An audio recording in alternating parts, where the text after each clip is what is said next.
I'm with me with Dylan's last therapy session. Ito nga pala ang unang therapy sessions ni Dylan sa taong ito.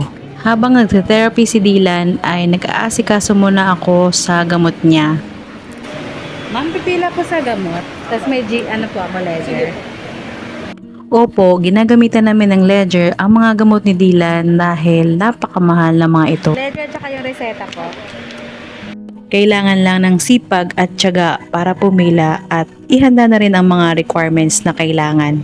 Yung gamot na ito ay seizure maintenance ni Dylan kaya hindi pwedeng mawalan sa bahay. Mayroong 3 seizure maintenance si Dylan at lahat ng to ay medyo may kamahalan.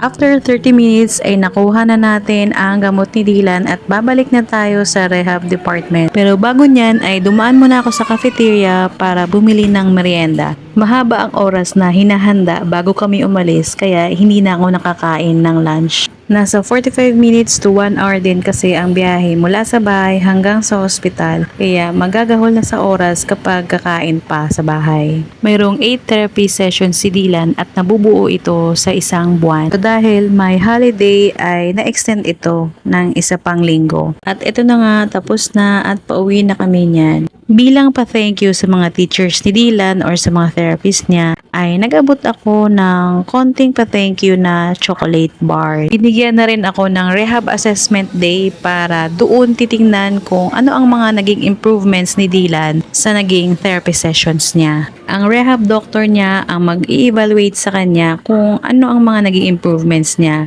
at kung ano-ano pa ang pwedeng therapy na pwedeng i-apply para kay Dylan.